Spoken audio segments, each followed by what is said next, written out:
හැමදාම හිතනවා ඇති මම වෙනස් වෙන්න ඕන කියලා. මම මේ ඉන්න විදිහ හරිනේ. ඒක හරිය බෝරින් කියලා ඔයාලට හිතනවා ඇති. ඉතින් මෙන්න මේ වගේ බෝරින් කම්මැලි ගතිය නැති කරලා හොඳ මොටිවේෂන් එකකින් හොඳ කික් එකකින් දවස පටන් ගන්න ඔයත් ආසාවෙන් ඉන්නවා ඇති.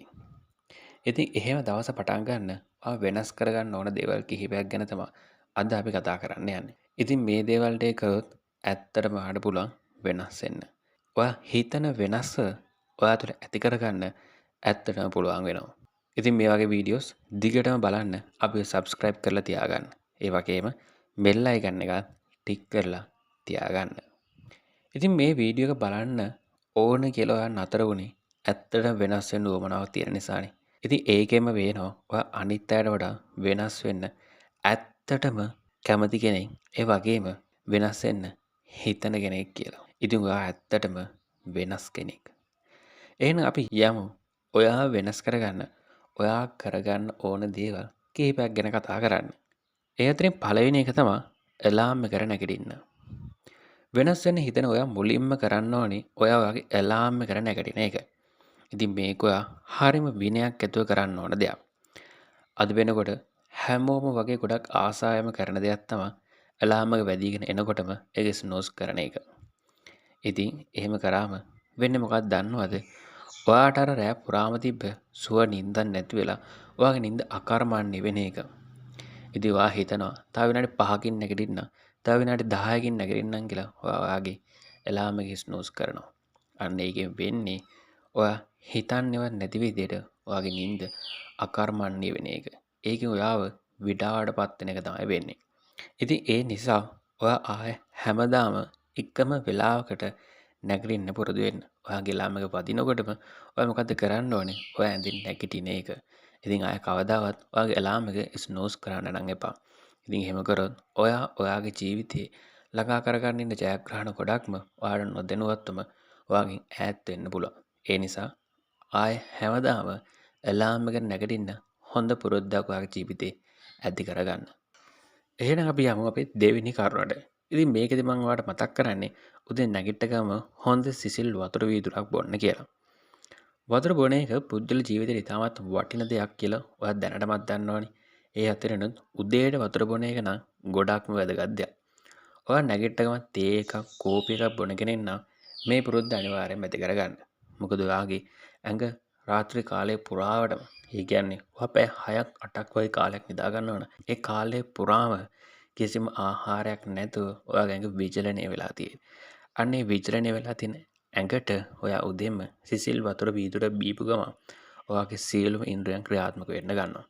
ඉතින් ඇයි මම මෙතෙන්දී ඔයාලට සිසිල් වතුර වීදුරක් බොන්න කියලා කියන්නේ? ඉතින් ඔයා හිතන්න ඔයාව නැගිටවන්න ඔයාට උණු වතුර කියලා ඔයාව නැහැරවනවා නම් කියලා. ඉතින් ඒක ඔයාට කොච්චර වේදනාවක්ද නේද? අන්න ඒ වගේම තමයි ඔයාගේ ඇඟේ ඇතුළේ තියෙන ඉන්ද්‍රියන්ටත්. ඉතින් මෙයාලා හැරවන්න ඔයා කරන්න ඕනේ සිසිල් වතුර එක ඔයා බොන එක. ඉතින් එහෙම කරාම ඔයාගේ ඉන්ද්‍රියන් හොඳට ක්‍රියාත්මක වෙන්න ගන්නවා. ඒකට ඔයාට වෙනදටත් වඩා හොඳ සුවයක් පහසුවක් දැනේ.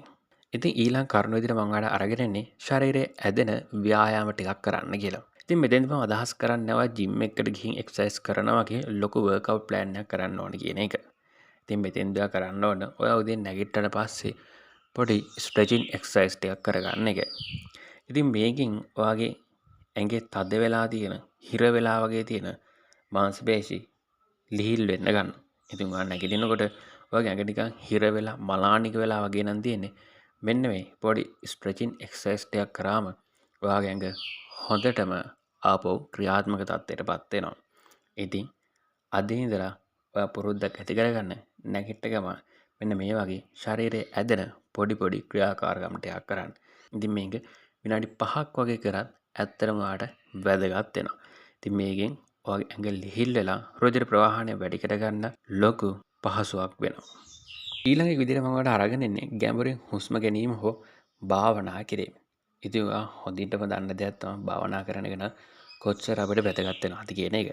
ඉතින් අද ජීවත් වෙන හැමෝම ඊටම කාර්යබහුල ජීවිතයක් ගත කරන්නේ. ඉතින් කාර්යබහුලත්වය නිසාම විනාඩි 2ක් 5ක් අතර කාලයක්වත් අවම වශයෙන් ගැඹුරින් හුස්ම ගැනීම හෝ භාවනා කිරීම සිදු කළ යුතු දෙයක්. ඒකට පීඩාකාරී තත්ත්වයන් සහ මානසික අපහසුතාවයන් ඉවත් වී සුවබර ශක්ති සම්පන්න දවසක් ගත කිරීමට ඔයාට අවස්ථාව හිමි වෙනවා. එහෙනම් අද ඉඳලා මේ පුරුද්දත් ඔයාගේ කාලසටහනට ඇතුළත් කරගන්න. ඉතින් ඔයා මොකද කරන්න ඕන? කැමරෙන් හුස්ම ගැනීම, ඒව නැත්තම් පොඩි වෙලාවක් භාවනා කරන එක. ඉතින් අද දවසේ මම ඔයාලට අරගෙන එන අන්තිම කරුණ වෙන්නේ සිසිල් ජලයෙන් ස්නානය කරන්න. ඉතින් මේකත් අර හරියටම වතුර බොන එක වගේම තමයි. ඉතින් ඔයා උදේට නැගිටලා සිසිල් ජලයෙන් ස්නානය කරන එක ඔයාගේ ඇඟට ගොඩක්ම වැදගත් වෙන දෙයක්. ඉතින් ඔයා දන්නවා උණුසුම් ජලයෙන් ස්නානය කරනකොට අපේ ඇඟට සුවයක් පහසුවක් දැනෙනවා කියලා.